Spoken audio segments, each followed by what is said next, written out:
News with me, Deepika, your daily half-an-hour window that brings you quick and crisp 100 news and updates from the country and the world in 30 minutes. Let's begin. Indian President Draupadi Murmu attended the third Audit Divas in India's national capital, New Delhi, on Thursday. While addressing the third Audit Divas celebrations today, Indian President Murmu highlighted how the CAG plays a pivotal role in building and developing India.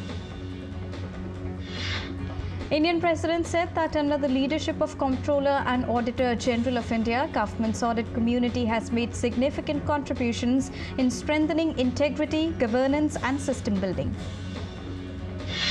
Indian President Draupadi Murmu met a group of students from Ladakh attending the National Integration Tour at Rashtrapati Bhavan on Thursday. India's President Draupadi Murmu reviewed the parade of President's bodyguards celebrating 250 years of service, band display, horse riding display, Indian martial arts display and musical ride were organized during this function. India is going to host the second edition of Voice of Global South Summit on the 17th of November. The second Voice of the Global South Summit will have discussions on the challenges posed by global developments and to sustain momentum for a more inclusive world order. The theme for the inaugural Leaders Session is Together for Everyone's Growth, with everyone's trust, and that of the concluding Leaders Session is Global South Together for One Future at the summit. In a move to promote tourism, Indian Railways is launching the Bharat Gaurav tourist train. Departing from Chhatrapati Shivaji Maharaj terminus on Friday, the circular route will cover iconic destinations such as Mumbai, Pune, Rameshwaram and back on 25th of this month. A rescue operation is underway at Silkyara Tunnel to rescue 40 workers who are stuck inside the tunnel following a landslide in India's Uttarkashi. Chief Minister of Indian State of Uttarakhand held a review meeting with senior officials on the ongoing relief and rescue work in the tunnel for last 5 days. A bus accident that happened in India's Jammu and Kashmir on Wednesday killed 39. The bus was carrying around 56 passengers when it skidded on the Batote-Kishtwar National Highway. The Governor of Indian State of Manipur has released guidelines for permanent housing scheme for the displaced persons due to crisis after a tribal solidarity march. The Enforcement Directorate in India has issued fresh summons to American millionaire Neville Roy Singham for questioning in connection with a money laundering investigation linked to online news portal NewsClick. The fresh summons have been issued to Singham after the Enforcement Directorate court issued letters rogatory from a Delhi court seeking to record his statement. A young girl from North India's Jammu and Kashmir has brought laurels to the nation by scaling South Africa's highest peak, Mount Kilimanjaro. The 9th edition of joint military exercise Mitra Shakti between India and Sri Lanka commenced with the opening ceremony in Aundh, Pune. The joint military exercise is aimed at enhancing the interoperability between the two armies, sharing tactical drills and promoting best practices. India is observing National Press Day. The day is observed on the 16th of November every year to commemorate a free and responsible press. The theme for India's National Press Day is Media in the Era of Artificial Intelligence. Talking about Indian markets that ended in green, Sensex climbed 306.55 points to settle at 65,982.48. Nifty was up 89.75 points at 19,765. The Indian rupee declined by 14 paise to close at 83.23 against the US dollar. Indian Public Sector Bank UCO Bank has temporarily stopped online immediate payment system transfers due to glitches. Indian government has cut the windfall tax imposed on crude petroleum.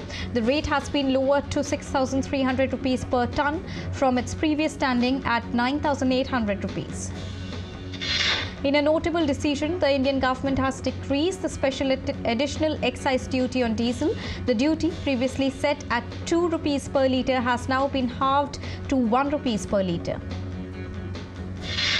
In a report titled Global Bank's Country by Country Outlook 2024, S&P has said that India's GDP may expand 6 to 7.1% annually in fiscal years 2024-2026. Indian Commerce Minister is in the US, where he met Sanjay Mehrotra, CEO and President of Micron Tech, and discussed how India's growing semiconductor ecosystem presents vast opportunities for the company. In an announcement made on Thursday, British luxury brand Burberry has acknowledged potential hurdles in achieving its projected annual revenue growth, anticipated to be in the low double digits. Marking a significant decision on the 15th of November, France's Supreme Court annulled penalties of 1.8 billion euros imposed on Swiss bank UBS in 2021 in a major tax fraud case. India's defense minister tells ASEAN counterparts in Jakarta that New Delhi is committed to freedom of navigation and unimpeded lawful commerce in international waters. Concluding a 5-day visit to the UK, India's External Affairs Minister Dr. S. Jaishankar addressed the India-Canada row during an interview with journalist Lionel Barber. Not ruling out an investigation, Dr. S. Jaishankar highlighted that Canada has not shared any evidence supporting its allegation with India yet. US Senate on Wednesday passed the stopgap funding bill to avoid a government shutdown. On Wednesday, US and China agreed to resume high-level military communication and work to curb fentanyl production. Biden and Xi said they made real progress in California on the sidelines of APEC summit. Israel said that weapons and operational command center belonging to Hamas were found in Gaza's Al-Shifa hospital raid conducted on Wednesday.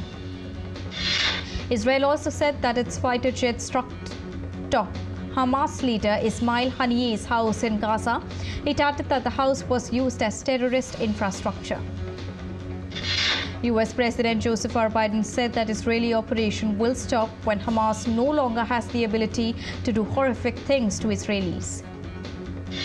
As Israel-Hamas conflict enters its second month, calls for humanitarian pause in the Gaza Strip have been intensified by the United Nations Security Council. The UNSC on Wednesday called for urgent humanitarian pauses in the Palestinian enclave for sufficient number of days to allow aid access. Myanmar's junta has reported heavy assaults by insurgents and asked the government to prepare for emergencies. British Prime Minister Rishi Sunak says he will introduce emergency legislation in Parliament to declare that Rwanda is safe. The legislation comes after the British Supreme Court ruled that a plan to send asylum seekers to the African nation was unlawful. In Madagascar, voters headed to polls early on Thursday in a presidential election amid opposition boycott and weeks of violent protests. Spain's lower house of parliament on Thursday voted to make Pedro Sanchez prime minister for another term, ending a protracted deadlock after an inconclusive general election in July. A Russian missile smashed into an apartment block in the eastern Ukrainian town of Slelitov on Wednesday, killing 2 people and wounding at least 3 others. European Commission has proposed a ban on imports of diamonds and liquid petroleum gas from Russia in the latest sanctions against Moscow. In response to those sanctions, Russia has said that sanctions were part of a hybrid war influenced by the West. North Korea on Thursday criticized U.S. Secretary of Defense Lloyd Austin's recent visit to South Korea and vowed more offensive responses to what it called military threats from the United States and its allies. In Bangladesh, the death toll from dengue infection has risen to 1,520, with a record high of 24 single-day casualties reported till Wednesday. On Wednesday evening, the Bangladesh Election Commission announced the 12th parliamentary election scheduled to take place on the 7th of January next year. International Atomic Energy Agency reported that Iran has successfully enriched uranium to a level needed for nuclear weapons. Australia's government plans to introduce legislation to allow monitoring rules for foreigners with criminal records released from indefinite immigration detention. Canadian Prime Minister Justin Trudeau is under pressure to resign or be forced out of the Liberal Party leadership due to his declining popularity in opinion polls. Mexico's volcano erupted, releasing ashes and a smoke plume on Wednesday and experienced 15 exhalations in the past 24 hours. Rains gave some respite to flood-hit areas of Francis Padu Colo on Wednesday after days of heavy downpour. About 500 households are still without electricity and over 7,000 people have limited access to drinking water in flood-hit areas. According to a recent UN World Meteorological Organization report, the levels of greenhouse gases in the atmosphere reached a record high last year. The United Nations agency warned that current temperature levels could persist for decades, even with rapid emissions reduction. Measures to reduce fossil fuel consumptions are essential.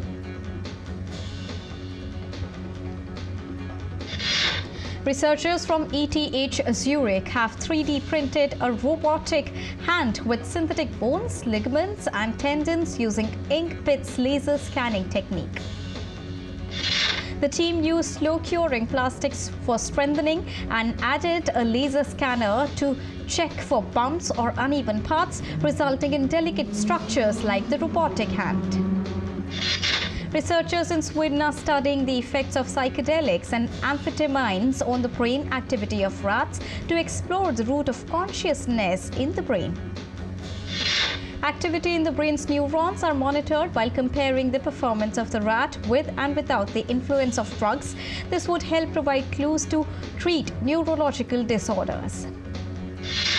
European Space Agency's project astronaut Marcus Wandt from Sweden is set to travel to the International Space Station on Axiom Mission 3 no earlier than January 2024.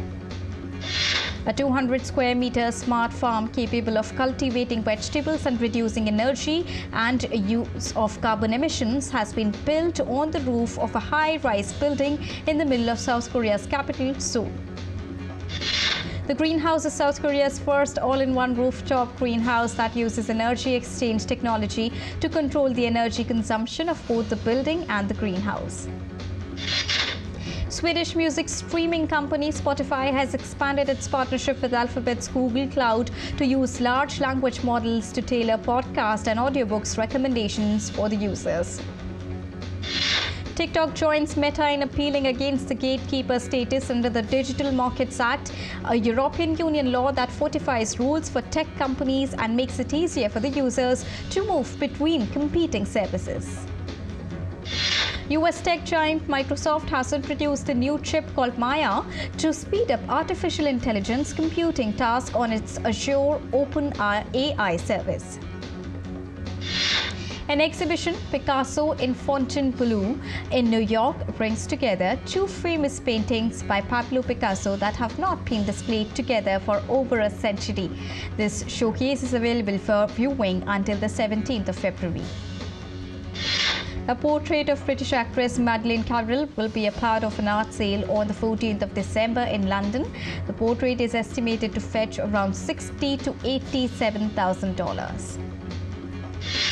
The Spanish city of Seville geared up to welcome the biggest names in Latin music on the 15th of November. This marks the first time the Latin Grammy Awards venture outside the US.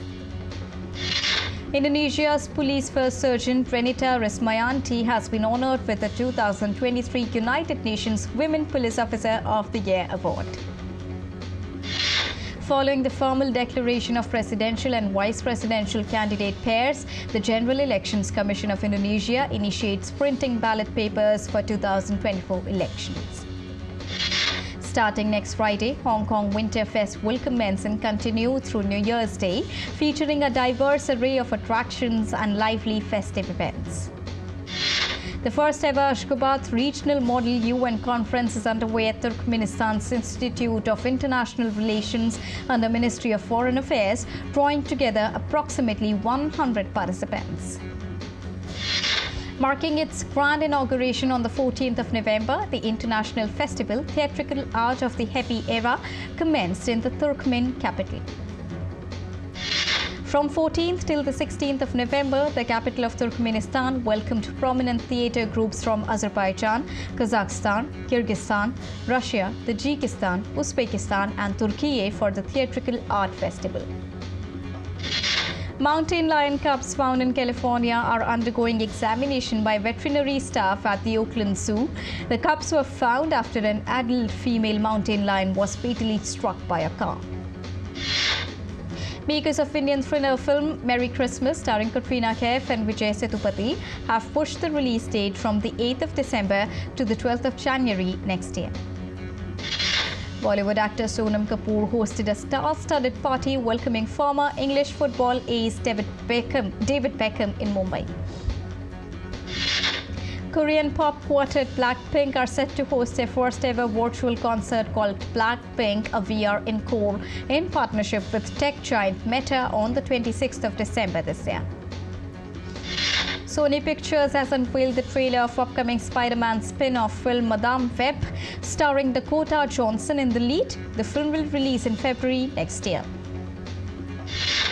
A stage musical adaptation of Netflix limited series called The Queen's Gambit is in the works, with American singer-songwriter Mitski to write the music.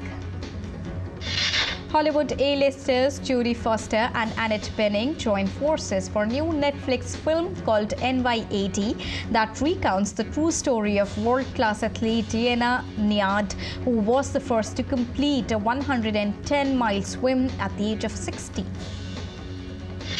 American comedian Jimmy Kimmel is set to host the 96th Oscars on the 10th of March next year. This will be his fourth time helming the pinnacle event of the Hollywood awards season. As part of their Female Force series, Tidal Wave Comics is set to release a biographical comic book about American singer-songwriter Taylor Swift on the 13th of December. Preparations are underway in the Spanish city of Seville ahead of the Latin Grammy Awards to be held on the 16th of November. This is the first edition of the ceremony taking place outside the United States. Celebrity guests arrived at London's Royal Opera House for a glitzy gala dinner organized by men's fashion and style magazine GQ to celebrate this year's GQ Men of the Year honorees.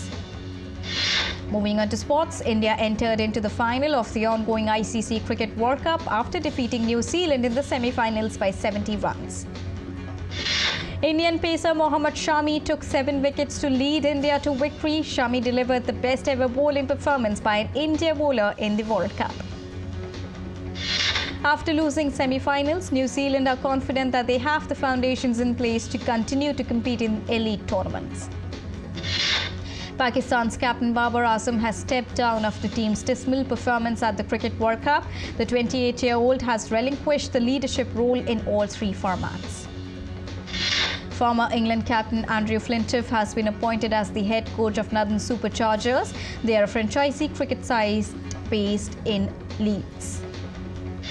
Ahead of the World Cup qualifiers against Colombia and Argentina, Brazil coach Fernando Diniz said that no player should feel pressure to take over the role of injured Neymar. Lionel Messi will be fit for Argentina's World Cup qualifiers against Uruguay and Brazil despite his lack of game time, coach Lionel Scaloni confirmed. Chelsea manager Emma Hayes said her side were robbed of a victory against Real Madrid in their Champions League opener after the side had to settle for a 2-2 draw following 2 controversial decisions. Daniil Medvedev became the first player to enter into the semi-finals of the ATP Finals by defeating Germany's Alexander Zverev on Wednesday. And Carlos Alcaraz eased to a 7-5, 6-2 victory over Andrei Rublev to keep his ATP Finals hopes alive after he had opened with a defeat by Zverev. And with this, it's a wrap here on Express News for now, but news and updates will continue here on DD India. So don't go anywhere, keep watching and keep tracking DD India for all latest news and updates from the country and the world.